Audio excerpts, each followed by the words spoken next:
अस्सलामु अलैकुम बरहमतुल्लाहि वबरकातुहू। प्यारे दोस्तों, क्या आप जानते हैं अल्लाह का वजीफ़ा कितना ज़्यादा पावरफुल है।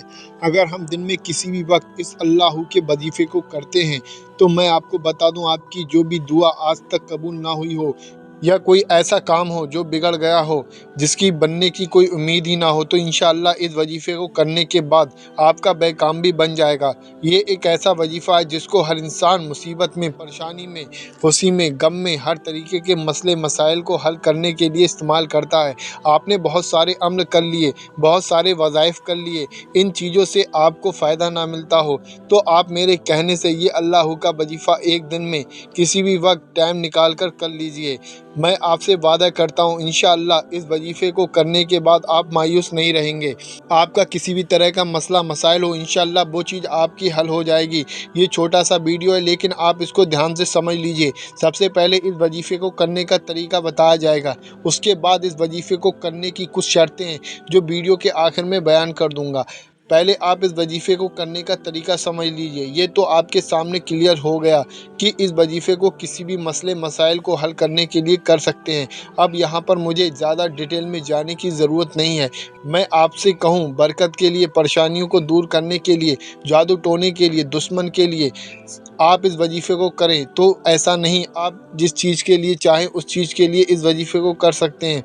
इसको करने का तरीका आप ध्यान से समझ लिए। जब भी हम कोई वजीफ़ा करते हैं उसका एक वक्त मुकर्रर होता है, लेकिन इस वजीफ़े का कोई वक्त मुकर्रर नहीं है। जब भी आपको फुर्सत मिले आप इस वजीफ़े को कर सकते हैं। अब इसमें ये भी नहीं है कि आपको एक जगह बैठकर इस अमल को करना है।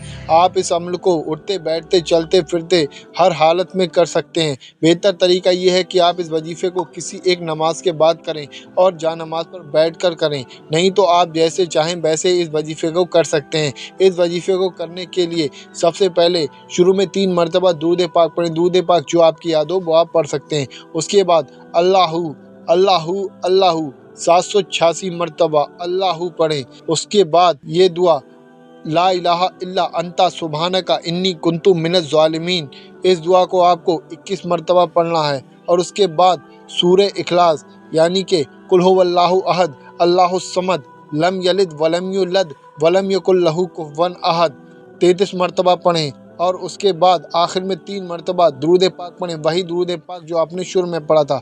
इतना छोटा सा वजीफ़ा है। जब आपका ये वजीफ़ा मुकम्मल हो जाए उसके बाद आप अल्लाह से हाथ उठाकर रो रो के गिड़गिड़ा कर दुआ मांगें। अगर रोना ना आए तो रोने जैसी शक्ल बनाकर अल्लाह से दुआ मांगें। एक बात यहाँ और क्लियर कर दूँ, आप जब भी दुआ मांगते हैं तो अक्सर हम ये गलती करते हैं जिसकी वजह से हमारी दुआ कबूल नहीं होती है। वह गलती ये है, जब भी हम नमाज से फारिग होने के बाद दुआ मांगते हैं या कोई वजीफ़ा मुकम्मल होने के बाद दुआ मांगते हैं तो हम लोग सीधा अपना काम मुकम्मल होने के बाद हाथ उठाकर दुआ मांगना शुरू कर देते हैं। लेकिन यहाँ पर मैं आपको एक चीज़ और सिखा देता हूँ, जब भी हम कोई दुआ मांगे तो सबसे पहले हमें दुरूद पाक पढ़ना ज़रूरी होता है। अगर हम दुरूद पाक नहीं पढ़ते हैं तो हमारी दुआ ज़मीन और आसमान के बीच लटकी रहती है। और अगर कोई भी दुआ मांगते हैं तो उसमें हमारे प्यारे आका हुज़ूर पाक सल्लल्लाहु ताला अलैहि वसल्लम के सदक़े में मांगी जाए तो ज़्यादा बेहतर है, क्योंकि नबी पाक सल्लल्लाहु ताला अलैहि वसल्लम के सदक़े में मांगी गई दुआ अल्लाह कभी रद्द नहीं करता है। तो आप लोग हुज़ूर सल्लल्लाहु ताला अलैहि वसल्लम के सदक़े में दुआ मांगें। दुआ मांगने से पहले आप एक बार सल्लल्लाहु ताला अलैहि वसल्लम तो ज़रूर पढ़ लें। ये भी एक दुरूद पाक है। बिल्कुल इसी तरीके से दुआ मांगें। इंशाअल्लाह आप परेशानी के लिए दुआ मांगते हैं, बिगड़े कामों के लिए दुआ मांगते हैं, या कोई दुआ हाजत तमन्ना ख्वाहिशात है उसके लिए दुआ मांगते हैं, तो अल्लाह के फजल व करम से आपकी वो दुआ अल्लाह की बारगाह में कबूल हो जाएगी। अब जैसा कि मैंने आपको बताया था कि इस वजीफ़े की शर्तें हैं तो मैं बयान करूँगा। इन चीज़ों को समझाना ज़रूरी है। शर्तें ऐसी होती हैं कि अगर हमने उन चीज़ों को फॉलो नहीं किया तो शायद हमें उसमें कामयाबी नहीं मिलती है। नंबर 1, इस अमल पर आपको यकीन रखना है, यानी कि अल्लाह पर यकीन रखें और इस अमल से आपको फ़ायदा मिलेगा, ऐसा दिल में यकीदा बनाएं। उसके बाद आप इस अमल को शुरू करें। नंबर 2, आप इस अमल को जितनी देर करें उतनी देर आप किसी से भी बात ना करें, खामोशी के साथ इस अमल को करें। और नंबर 3, इस वजीफ़े की इजाज़त आम नहीं है, आपको इस वजीफ़े की इजाज़त लेनी होगी। इजाज़त लेना बहुत आसान है, आप अपना नाम कमेंट बॉक्स में लिख दिए। उसके बाद आपको इजाज़त है, आप इस अमल को कर सकते हैं। बाकी इस अमल को आपको 7 दिन मुकम्मल करना होता है, यानी कि इस अमल की मुद्दत 7 दिन है।